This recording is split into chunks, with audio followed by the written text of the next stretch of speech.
Tulasi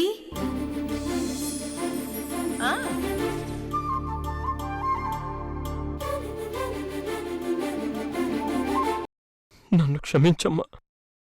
I'm really sorry అమ్మా.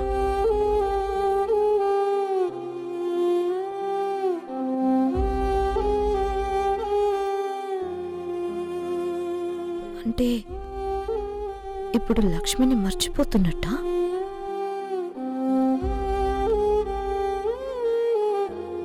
లక్ష్మి విషయంలో నువ్వెందుకు ఇంత స్ట్రాంగ్ గా ఉన్నావో, తమ్ముడి ప్రేమని ఎందుకు కాదన్నావో ఇప్పుడు మాకు అర్థమైందమ్మా.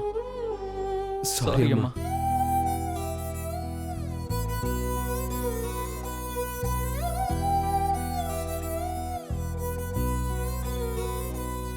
నీ మనసులో ఇంత విషాదం ఉందని తెలియక నిన్ను గతం గురించి అడిగి నిన్ను చాలా కష్టపెట్టాం. మమ్మల్ని క్షమించమ్మా.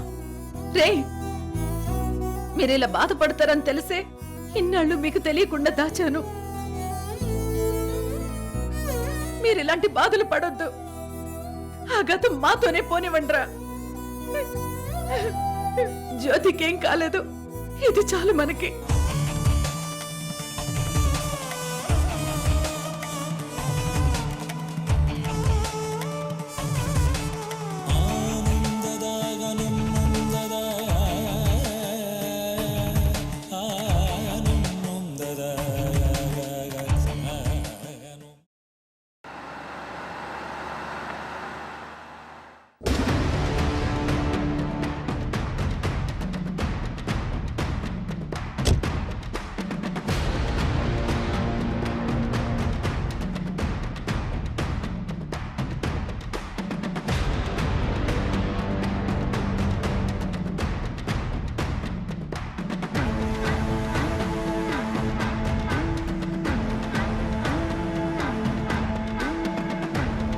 నమస్కారం గోవర్ధన్ గారు. నమస్కారం. బాగున్నారా? బాగున్నాను. రండి కూర్చోండి.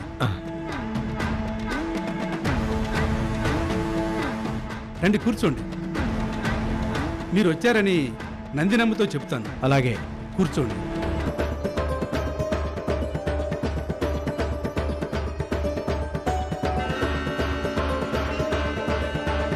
అమ్మా నందిని, నందిని. వస్తున్నాను బాబాయ్. నీకోసం గోవర్ధన్ గారు వచ్చారమ్మా. బాబాయ్, ఆయన నా కోసం మాత్రమే కాదు, నీకోసం కూడా వచ్చారు. అవునా? అంతా నీకు అర్థమవుతుంది. పద. పదమ్మా. గోవర్ధన్ గారు నమస్తే. నమస్తే. కూర్చోండి. ఎలా ఉన్నారు? అలా ఉన్నానండి. లైఫ్ కాస్త అన్బ్యాలెన్స్డ్ గానే ఉంది. ఐఎమ్ ఆల్వేస్ గుడ్ అని మనస్ఫూర్తిగా చెప్పలేకపోతున్నాను. నువ్వు ఎప్పుడు బాగుండాలమ్మా, సంతోషంగా ఉండాలి. మీ అభిమానానికి చాలా థ్యాంక్స్. పెద్దమ్మా, 2 మజ్జిగ తీసుకురా. అలాగేనమ్మా. మీ రియల్ ఎస్టేట్ ఎలా నడుస్తుంది? పర్లేదమ్మా, బాగానే ఉంది. చూసారా, ఇద్దరు బిజినెస్ పర్సన్స్ కలిస్తే వ్యాపారం గురించి ఎక్కువ మాట్లాడుకుంటారనడానికి మనమే ఎగ్జాంపుల్. అవునవును. కాసేపు బిజినెస్ విషయాలు పక్కన పెట్టేసి కుటుంబ విషయాలు మాట్లాడుకుందాం. అందుకే నేను మిమ్మల్ని రమ్మన్నాను. అన్నట్టు మీ అమ్మాయి లక్ష్మి ఎలా ఉంది? తీసుకోండి బాబు.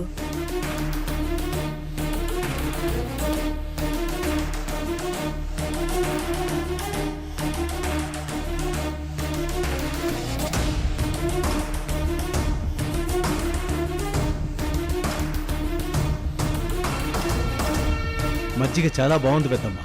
చాలా సంతోషం బాబు.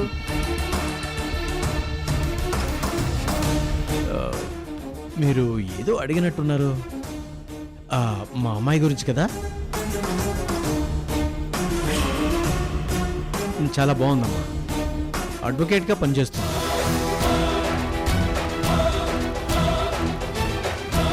తను అడ్వకేట్ అని నాకు చాలా రోజుల నుంచే తెలుసు. ఓ, మీ అడ్వకేట్ అమ్మాయిని మా బాబాయ్ కొడుకిచ్చి పెళ్లి చేస్తే ఎలా ఉంటుందని ఆలోచించాను. అందుకే మిమ్మల్ని రమ్మన్నాను.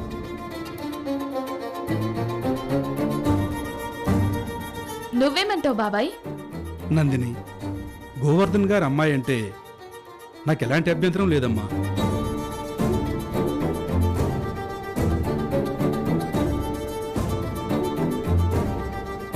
నాకు ఎలాంటి అభ్యంతరం లేదమ్మా. ఈ ఏడాది తనకి పెళ్లి చేయాలనుకున్నాను.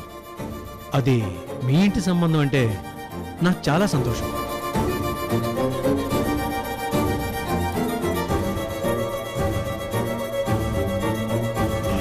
గోవర్ధన్ గారు, మా బాబాయ్ కొడుకు అమెరికాలో ఉంటాడు. ఆ అబ్బాయిని చూడకుండానే ఒప్పేసుకుంటున్నారేంటి?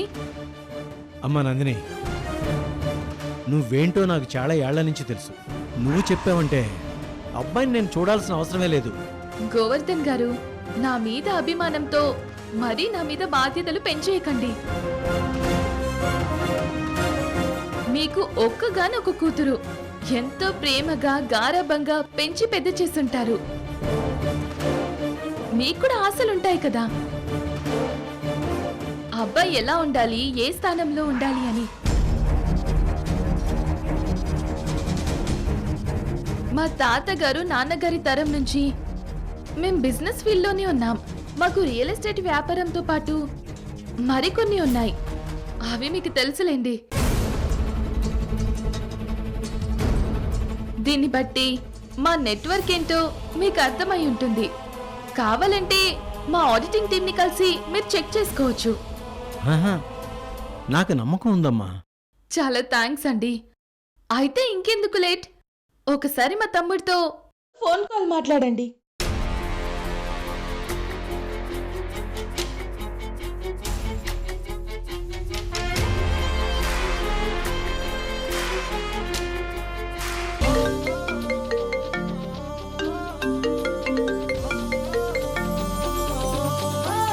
హాయ్ అక్క.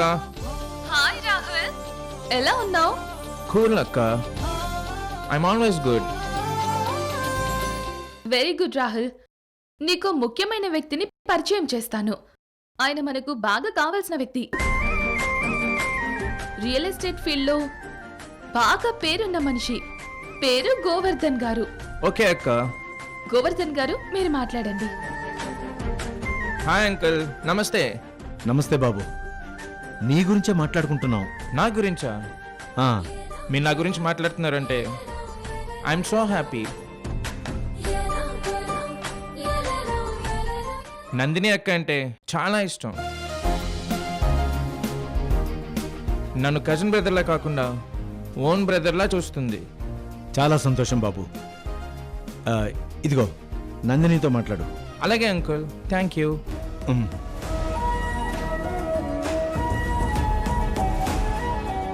రాహుల్, నేను నీతో తర్వాత మాట్లాడతాను. ఓకే అక్క. కూల్. బాయ్.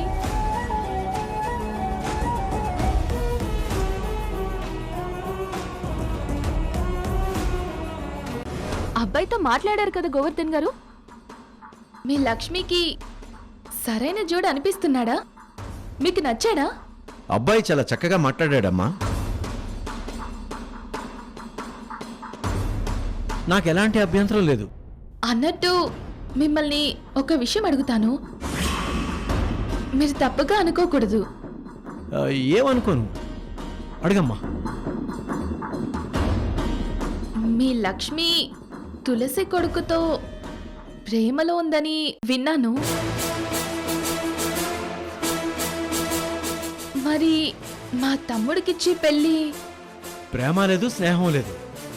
నా పరువు తీసే పని నా కూతురు ఎప్పుడు చేయదు. తను నా మాట ఎప్పుడు కాదనదు. ఆ తులసి ఇంటికి నా కూతుర్ని కోడలుగా ఎప్పటికీ పంపించను. మా అమ్మాయిని నీ తమ్ముడికిచ్చి పెళ్లి జరిపిస్తాను. మీకు మాట ఇస్తున్నాను, నన్ను పూర్తిగా నమ్మొచ్చు. మీ మాట మీద నాకు నమ్మకం ఉందండి. అలాగే గోవర్ధన్ గారు, మంచి రోజు చూసుకొని మా తమ్ముణ్ణి ఇండియాకి పిలిపిస్తాను. చాలా సంతోషం. నేను బయలుదేరతాను. వెళ్ళొస్తానండి. వెళ్ళొస్తాను. పదా.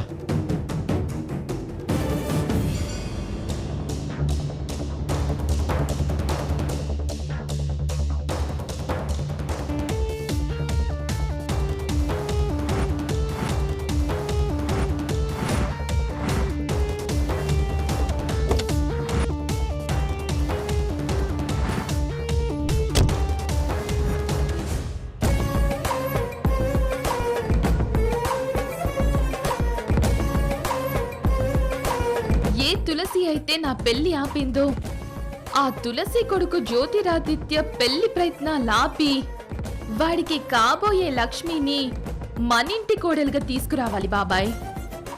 ఈ నందిని పగబడితే ఎంత ప్రమాదమో ఆ తులసికి తెలియజెప్పాలి.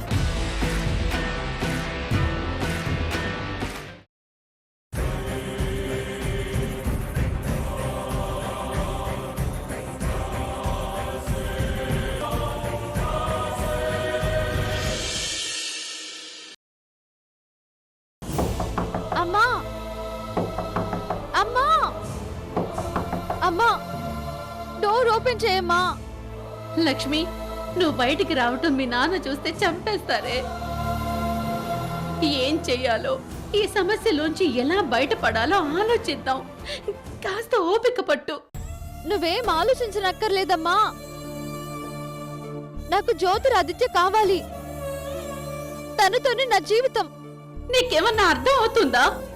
తన పేరెత్తినా, ఆ తులసి కుటుంబం గురించి మాట్లాడినా మీ నాన్న ఎంత ఆవేశపడుతున్నారో నీకు తెలుసు కదా.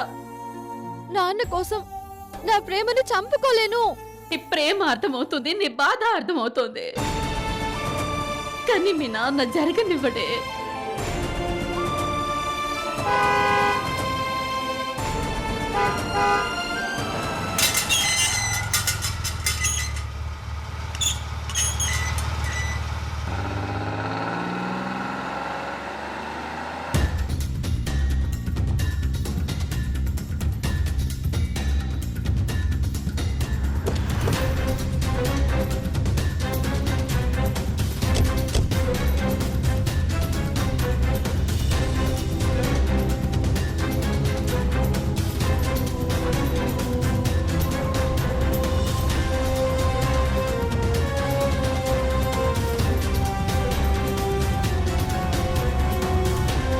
లక్ష్మి, మీ నాన్న వచ్చారే, సైలెంట్ గా ఉండు, గొడవ చేయకు. వసంత,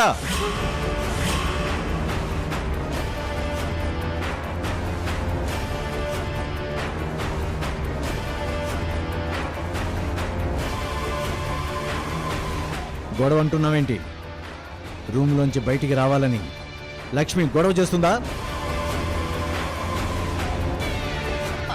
అది గొడవ చేసిన, దీక్ష చేసిన ఆ తులసి ఇంటికి కోడలుగా మన అమ్మాయి వెళ్ళదు. దాని పెళ్లి మన ఇష్ట ప్రకారమే జరుగుతుంది. నాన్న, మీ పంతాలకి కోపాలకి నేనెందుకు నా ప్రేమను చంపుకోవాలి? ప్రేమ కన్నవాళ్ళ ప్రేమ కంటే మీ ప్రేమ అంతా ఎక్కువైపోయిందా? నీ జీవితం నీ ఇష్టం తెగించే హక్కు నీకు లేదు. నీ పెళ్లి నేను నిర్ణయించే అబ్బాయితోనే జరుగుతుంది. ఆల్రెడీ అబ్బాయిని చూశాను. పెళ్లి చూపులు ఏర్పాటు చేయబోతున్నాను. నాన్న, నాన్న ప్లీజ్ నాన్న, నన్ను అర్థం చేసుకో. నేను జ్యోతిని మర్చిపోయి ఇంకొకరిని పెళ్లి చేసుకోలేను. చేసుకోవాలి. నా నిర్ణయానికి ఎదురు చెప్పి వచ్చే వాళ్ళ ముందు నా పరువు తీయకు. అర్థమైందా? దానికి అర్థమయ్యేలా చెప్పు.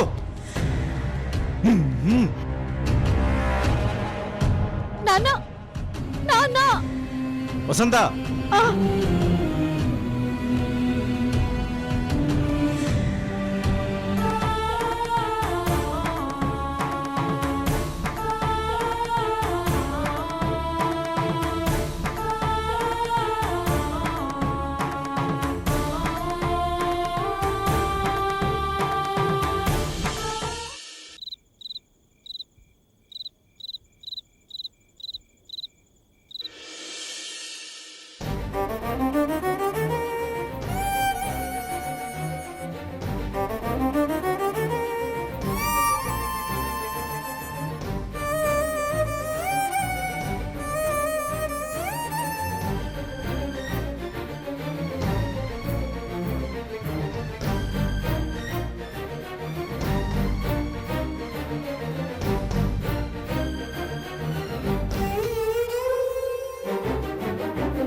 మన జ్యోతి గురించి ఆలోచిస్తున్నావు కదా తులసి.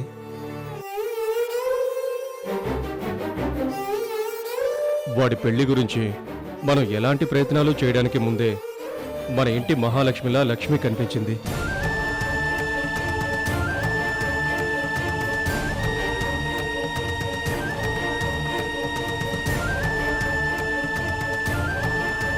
అందులోనూ లక్ష్మీ జ్యోతి ఒకరినొకరు ఇష్టపడ్డారు. ఇంక వాడి పెళ్లి జరిగిపోయినట్టే, పిల్లల విషయంలో మన బాధ్యత తీరిపోయినట్టే అనుకున్నాం.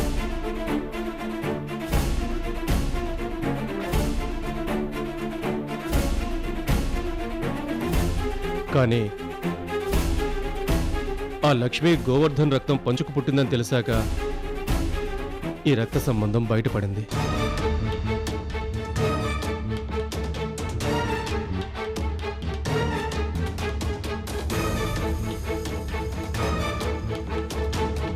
రక్తపాతం జరిగినా పర్లేదు, తెగిపోయిన బంధాన్ని మళ్లీ కలుపుకోవాల్సిన అవసరం లేదని ఆ గోవర్ధన్పై అంత ఆవేశపడ్డం.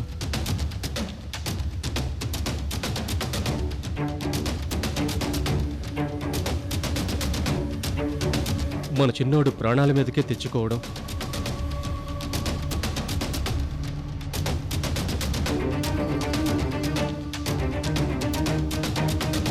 ఇవన్నీ తలుచుకుంటుంటే ఇదేదో మనకు ఒక అగ్ని పరీక్షలా ఉంది.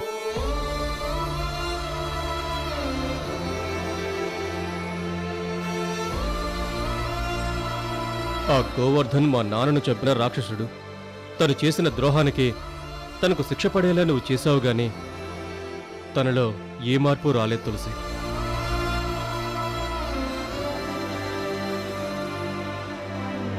అలాంటి మనిషి కూతురే లక్ష్మి అవడం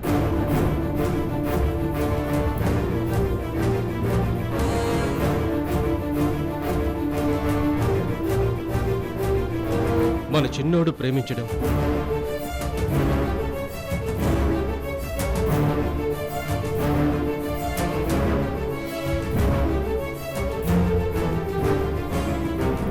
దీని అర్థమేంటో తెలియట్లేదు.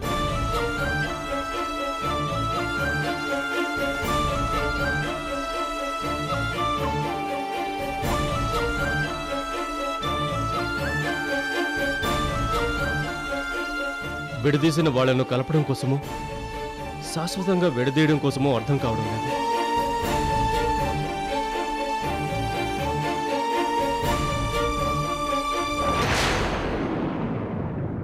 నువ్వేమంటావు తులసి? నాకు కూడా అర్థం కావట్లేదండి.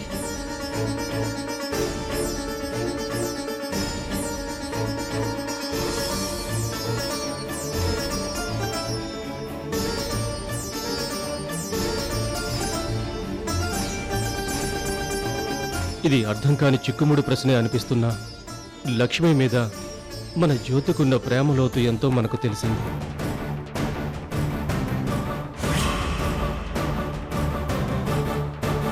ప్రాణాల మీదకు తెచ్చుకొని మనల్ని శాశ్వతంగా వదిలి వెళ్ళిపోవాలనుకున్నాడు. వాడి ప్రేమను మనం బతికిస్తేనే మనతో వాడు సంతోషంగా ఉంటాడనిపిస్తుంది తులసి.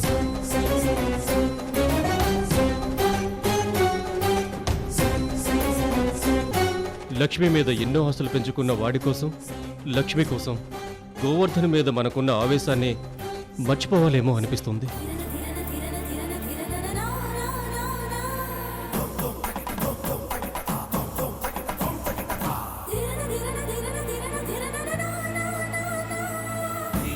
లక్ష్మి ఉంటేనే జ్యోతి సంతోషంగా ఉంటాడు తులసి. ఇది నా అభిప్రాయం. ఒక్కసారి నువ్వు ఆలోచించు. నువ్వు ఏ నిర్ణయం తీసుకుంటావో దానికి నేను కాదు, ఇంట్లో వాళ్ళందరూ కట్టుబడి ఉంటాం.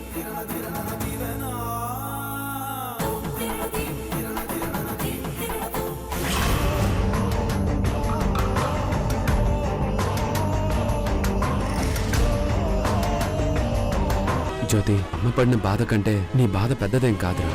లక్ష్మిని మర్చిపోతా అన్నయ్య. జ్యోతి, నువ్వు లక్ష్మిని మర్చిపోవలసిన అవసరం లేదురా.